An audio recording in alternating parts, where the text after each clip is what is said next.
You know, when you go to see a play, you're usually blown away by the acting, right? Or the incredible set, the lighting. But what about the one thing that had to exist before any of that could happen? The script. Today, we're going to talk about that script, the foundational and honestly often misunderstood blueprint for everything you see on stage. It's time to pull back the curtain on the document that really starts it all. So here's the central puzzle, the weird thing about a theatrical script. It's basically a book that's not really meant to be read, at least not like you'd curl up with a novel. See, it's a text that's written down, sure, but it's designed from the ground up for a public performance. On its own, on the page, it's just incomplete. It's waiting for a stage, for actors, for lights to finally bring it to life. So let's really unpack how this strange, half-finished document becomes the absolute point of origin for the entire theatrical experience. In theater circles, a script isn't looked at as a finished product at all. It's what's called a potential text. I think the best way to imagine it is like an architectural blueprint. The blueprint itself isn't a house, right? But it holds all the instructions, all the potential to build one. In the same way, the script is just waiting for its transformation by directors, actors, and designers. It only finds its true, final form in the act of performance. To really get a handle on its power, we have to start with just how indispensable this blueprint is. Let's look at how the script acts as the primary architect, literally designing the structure of the world we're about to step into. And a script's control is, well, surprisingly total. It governs 4 key dimensions of the performance. First, you've got the structural stuff. The plot, how the scenes are ordered, the rise and fall of tension. Then there's the linguistic dimension. Every single word that's spoken, and just as crucially, every pause, every silence. Then you have the thematic, the big ideas, the questions the story is wrestling with. And finally, the performative, all those little stage directions that suggest physical action. It really is a complete design. And this quote right here, this gets to the very heart of the paradox. The script controls theatrical possibility while resisting theatrical finality. So what does that mean? In simple terms, it dictates what happens, the events, the words, but it deliberately leaves open how it happens.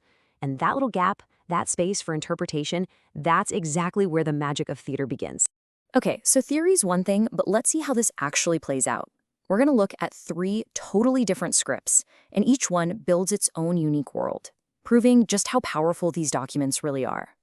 First up, we've got Eugene O'Neill's The Emperor Jones.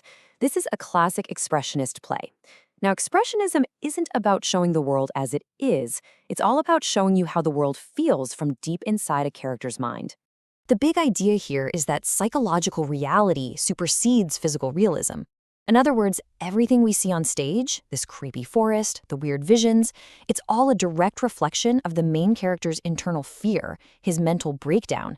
The outside world literally becomes his inside world.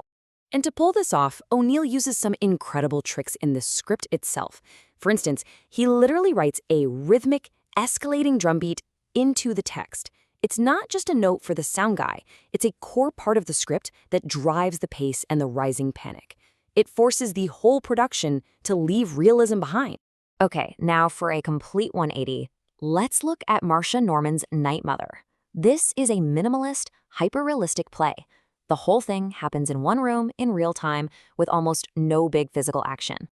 So, unlike The Emperor Jones, this script's power comes from its incredible restraint. It dictates realism and actively resists melodrama. The tension isn't coming from some big spectacle. No, it's in what's not being said. It's in the heavy, awful silences and the shockingly ordinary conversations. So how does the script do it?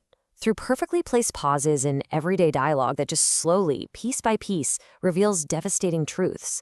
This minimalist structure actually polices the performance, stopping the actors from going over the top and forcing them, and us, to find the massive emotional weight in the quietest moments. And for our third example, let's jump into Edward Albee's The Zoo Story.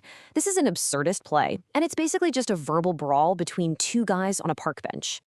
Here, the action isn't physical, it's all linguistic.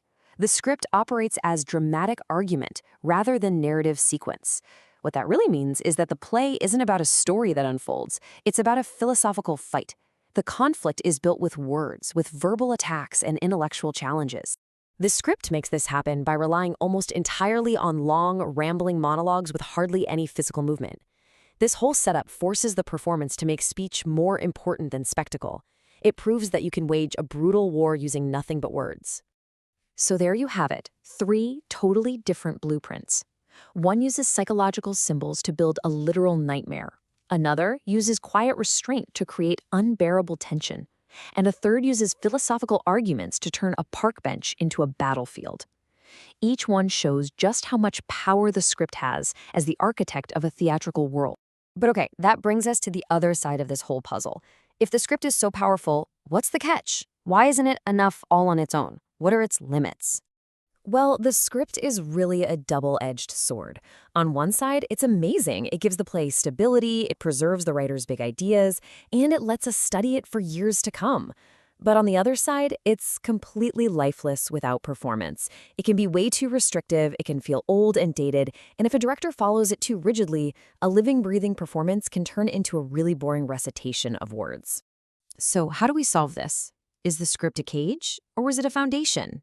Well, the answer is to stop thinking about it as a rigid rulebook and start seeing it for what it is, a living document. This is probably the best way to think about it. The script is like a musical score. The notes are right there on the page. They give you the essential melody, the structure, but it takes a musician, an interpreter, to decide the tempo, the emotion, the feeling. The score doesn't demand blind obedience. It asks for interpretation. And that, right there, is where the real magic of theater happens. It's not just about what the writer put on the page. It's about the creative, exciting conversation happening between the authority of the script and the interpretive freedom of the actors, the directors, and the designers who are bringing it to life on stage. So the next time you're sitting in a dark theater waiting for that curtain to go up, ask yourself, what's the unseen blueprint at work here? What doors did the script open? And how are the artists on this stage tonight choosing to walk through them?